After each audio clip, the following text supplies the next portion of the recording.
3 empires. 1 woman. 0 defeats. The Portuguese called her an obstacle. The Dutch called her an ally. The British called her a threat. Queen Nzinga called herself Queen of Angola, and she was right for 40 straight years. But here is what they never teach you in the history books they hand you in school. This was not simply a story of survival.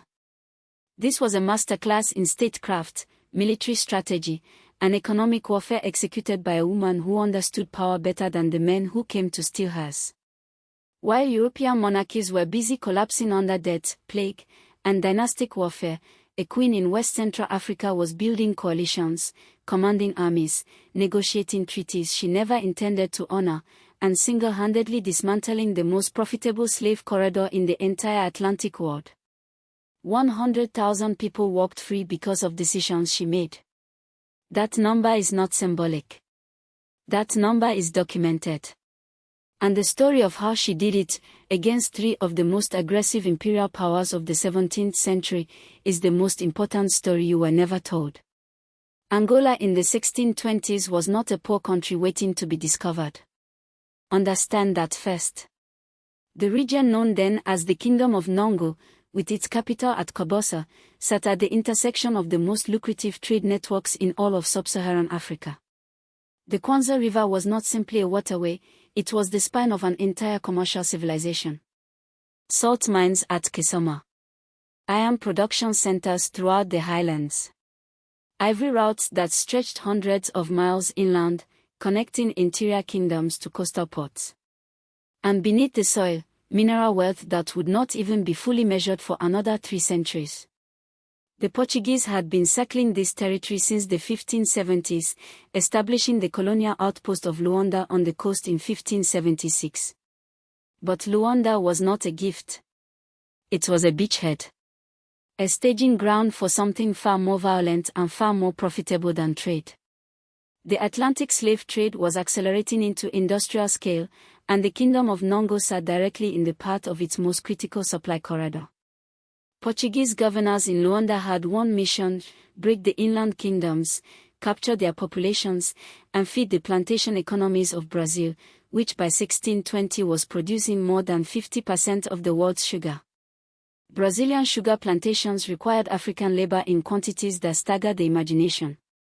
Historians estimate that between 1575 and 1650, more than 300,000 people were exported from the Angolan coast alone. The Portuguese did not come with Bibles first. They came with firearms, with alliances built on betrayal, and with a bureaucratic system of enslavement that was as efficient as it was catastrophic.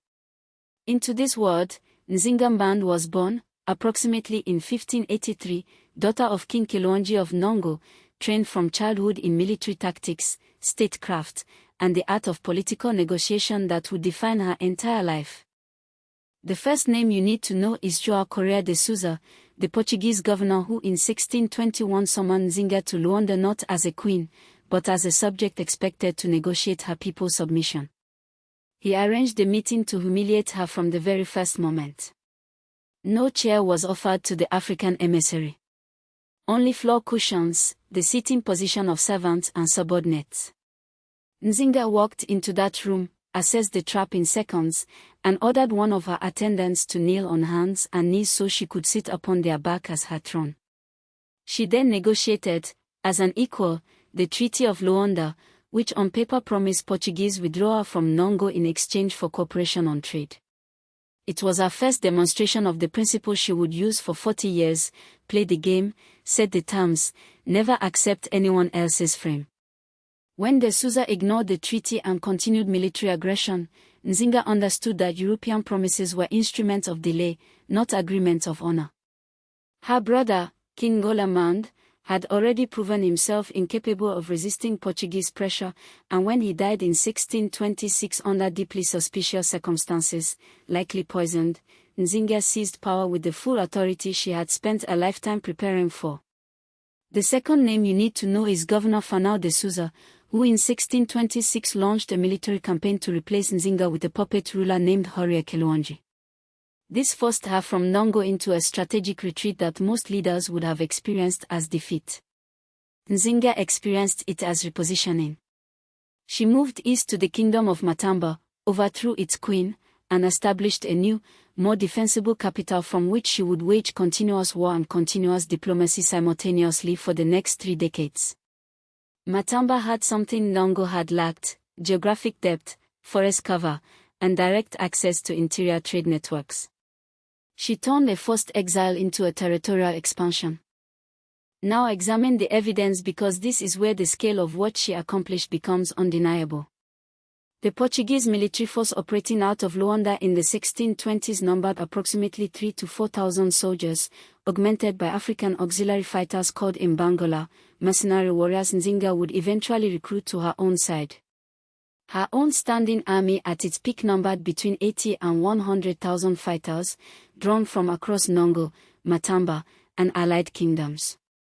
These were not untrained warriors. Her forces used sophisticated bush warfare tactics, ambush strategy, and riverine defense systems that neutralized Portuguese advantages in firepower. Between 1626 and 1648, Portuguese attempts to subdue her kingdom failed repeatedly. Military expeditions sent into the interior suffered devastating losses, and Luanda governors cycled through replacements at a rate that speaks to the frustration she induced. In 1641, the geopolitical board changed entirely when the Dutch West India Company captured Luanda from the Portuguese. The Dutch were competing aggressively with Portugal across every Atlantic theater. Brazil, West Africa, the Caribbean, and Angola was central to that competition. The Dutch fleet that took Luanda